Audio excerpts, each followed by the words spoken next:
Okay, for this video, we're going dark again. We have to, because we have to talk about something that, in my opinion, should be one of the best things about this hobby, but unfortunately is one of the worst things about this hobby, and it makes me want to get completely off of social media every time I go in there. Yeah. And that is Facebook. Yes. We both have Facebook followings. We own a Facebook group.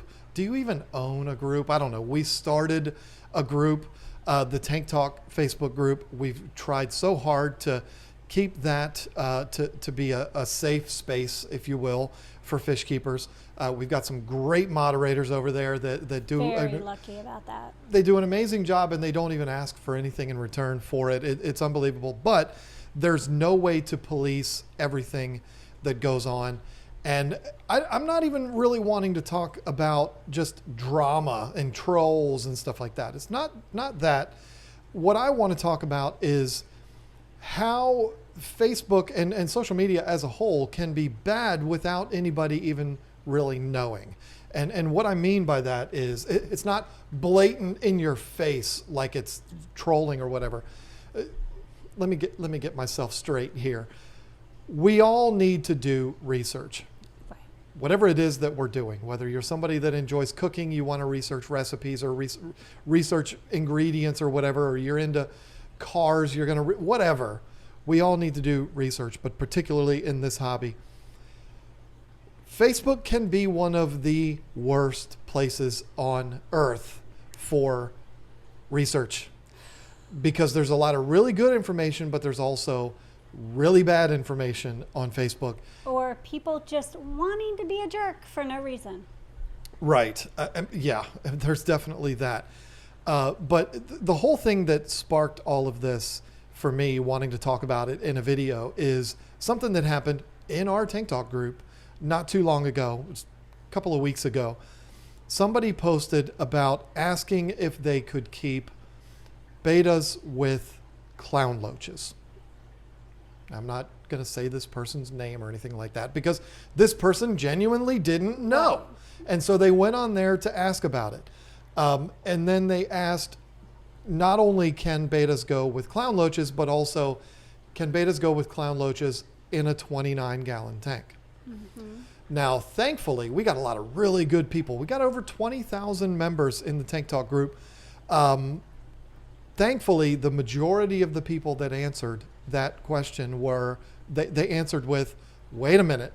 Right. Have you seen how big clown loaches get?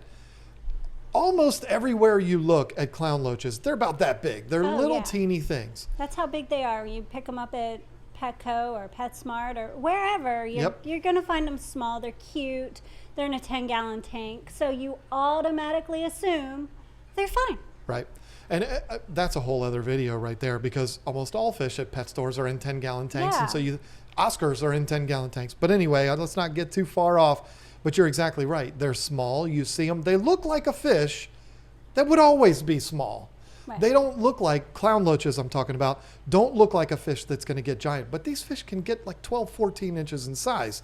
So the answer is absolutely no. They cannot go in a 29-gallon tank unless you're only putting them in there for a couple of months. But most of the people that responded said, first of all, no, you should not put them with betas. And two, have you seen how big they get? They will absolutely not go into a 29-gallon tank. But there was that person. And again, I'm not going to share the post. I'm not going to put it up. In fact, I think it's been deleted, and this is a good thing. But there was that one person that said, oh, clown loaches can definitely go in a 29-gallon tank. And this is where Facebook is bad. And now, I want to be very clear. The person that responded to that post and said, oh, they can definitely go in a 29-gallon tank, to them, this was fact. To them, they were right. And which is why I'm not going to slam this person. I'm not going to tell this person they're a bad person and they're giving horrible advice and they shouldn't be on the internet. That's not what this is about. To them, This was fact, that they stay small so you can put them in a 29 gallon. This person didn't realize that these fish get as big as they do. So to them, they were giving good advice. Well, and this is why Facebook is bad. Well, another thing that could be really confusing to people is maybe this person was going with the inch per gallon rule and thought, well, they only get 12 to 14 inches. This is a 29 gallon. Of course it can go in that fish tank because they're going by that. So, but they, in reality, they have no idea. And if you're using the 1 inch per gallon, then you're just doing this wrong. But you know, you have somebody that is on Facebook at the time, and they don't know anything about clown loaches, but they've heard that they stay pretty small. So somebody goes on and asks a question about them, and they're like, well, I don't really know, but I'm going to go ahead and respond to this post, and I'm going to tell you they can definitely go in a 29 gallon tank. I hope that the person who originally posted that, asking that question, I hope that's not the only response that this person saw. I hope that they read all of the responses and saw, oh, wow, clown loaches get huge. I wonder why that person said they can definitely go in a 20. I hope that's the way it went. But what if that person was in a hurry and they scrolled through the responses real quick and all they saw was, yep, they can definitely go in a 29 gallon tank. The fact that Facebook is a wide open forum that anybody can post whatever they want, and they can post something thinking that they're right, but they're dead wrong, that's what makes it as bad as it is, in my opinion. I mean, I know we have a Facebook group and we promote our products through Facebook and stuff like that. We're on there because unfortunately in our profession, we kind of have to be. But in the perfect world for me, Facebook wouldn't exist. But that's just me. If I did not have a business, I would not be on Facebook at all, because I don't care what my friends had for dinner. I don't care. I don't need Facebook for that kind of stuff. But when it comes to fish keeping advice, there's a lot of really good advice on Facebook. But my fear is that a lot of that good advice could be missed because of the one person that posts something that is just dead wrong. Now, I understand this hobby is made up of our own experiences. There's very few experts in aquariums. We're all learning at this. We're all experimenting. We all have science projects in our living rooms. But some people come across as experts, even though you don't know this person. They might have just set up their first aquarium 3 days ago. But they're telling you 29 gallons can definitely go into a 20, or clown loaches can definitely go. I'm sorry, I'm all out of, it's just got me all out of whack here. But the other thing, you touched on it earlier, and I want you to speak on it more, is, you know, you've got a lot of people whose sole purpose is to go on Facebook and start trouble. Well, they just want to flex. You know, I'm a more experienced fish keeper, so I'm going to tell this person what they're doing wrong instead of trying to help them through it and help them out, keep them going. Instead, they're just doing everything they can to act like that know-it-all. There's a way to act like a know-it-all and help somebody, and people appreciate that. But when you go on and you're ridiculing them or you're downing them because how do you not know this kind of attitude, that makes people want to quit. And I hate that. I hate that so much. And I even took a break for a while from Facebook in general.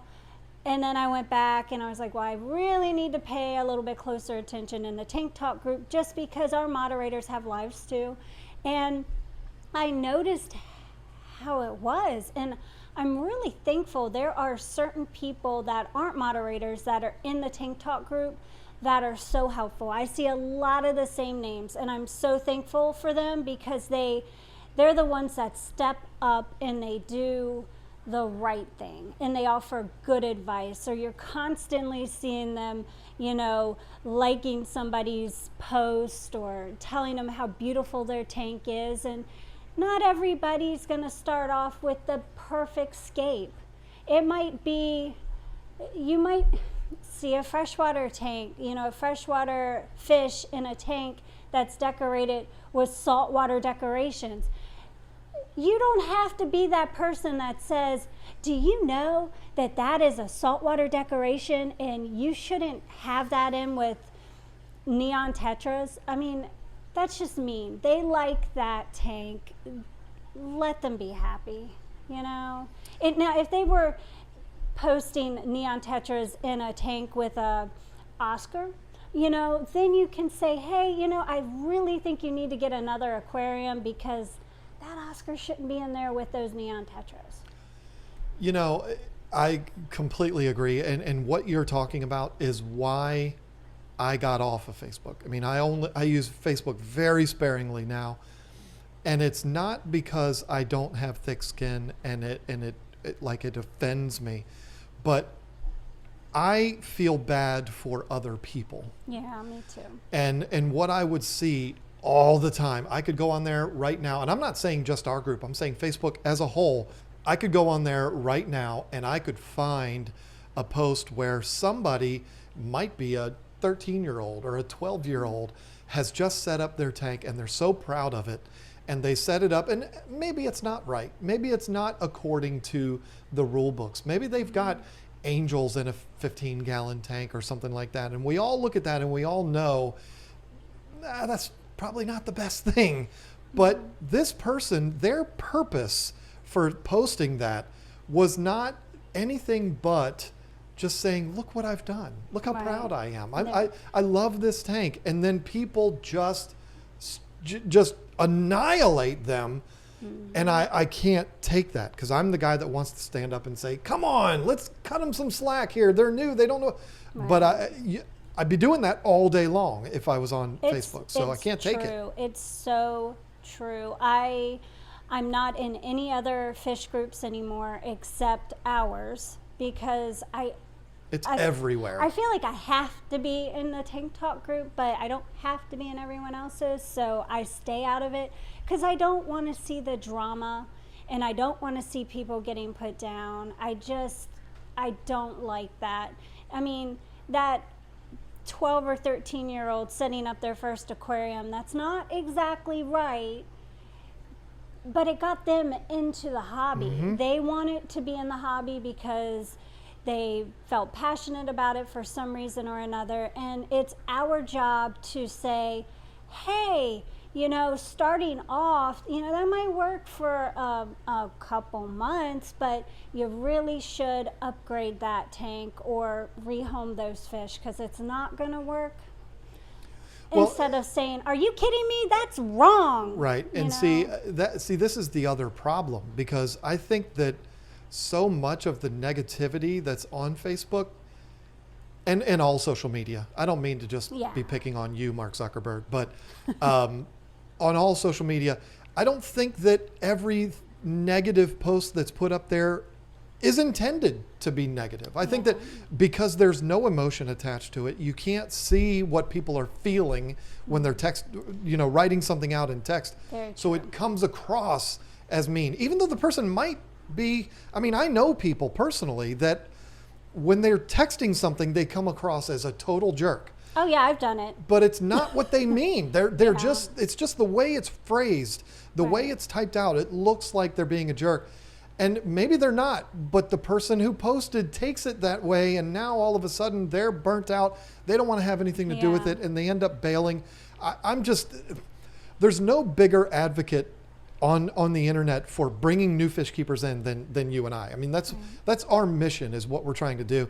And I just fear that so many fish keepers are scared away because of this kind of thing. Whether the people are doing it intentionally to be mean or not, it happens, and it happens every single day. We've gotten the messages, hey, I'm sorry, but I'm out. I just couldn't take it anymore.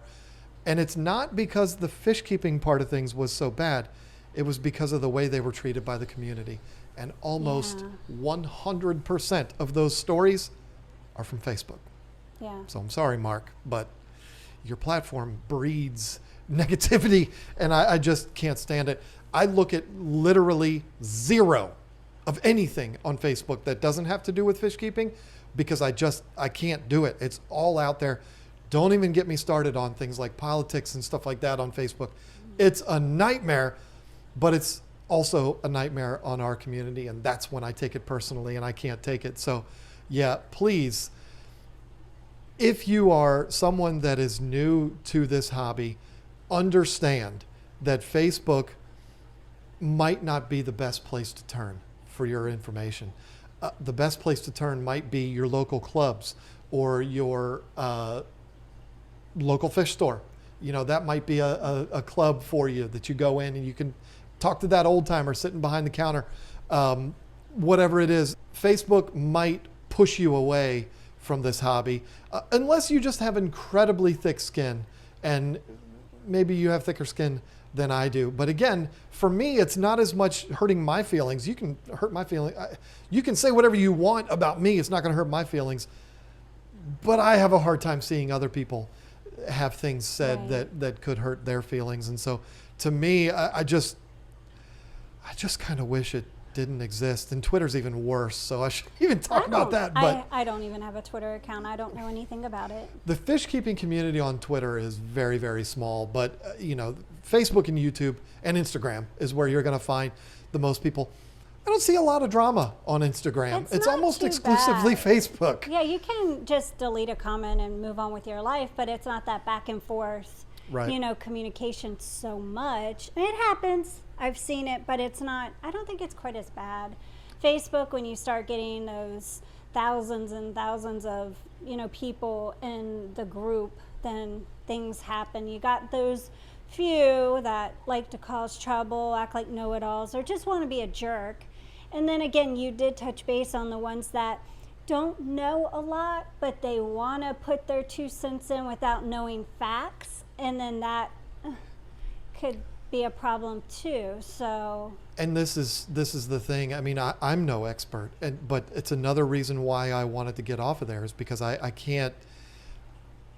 It's hard to explain things through text. It is. Which is why I do everything in video form, because when you see my expression, when you see the way or hear the way I'm saying it, it comes across completely differently than through text. So it's just another reason why I don't do it.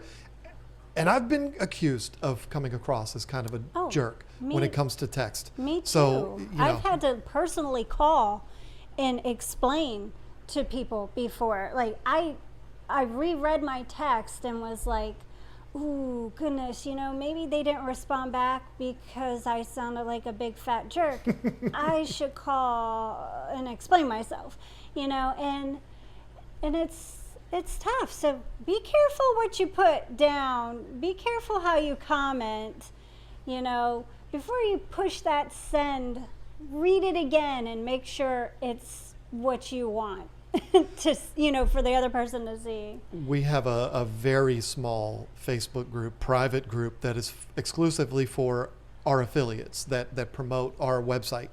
And I was typing up this long thing the other day, and I read it because I proofread before I push send, and I was like, I can't post this. I can't do it.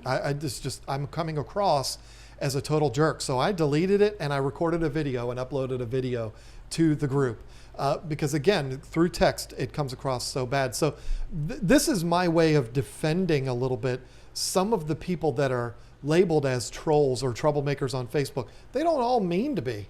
It's just the way it comes across on Facebook. So, you know, all of these reasons make it a place to me that is not the best place for research, even though, like I said, we are the founders of, I don't want to say owners, but the founders of a group on Facebook that has over 20,000 members. And I like to think that it's one of the good ones.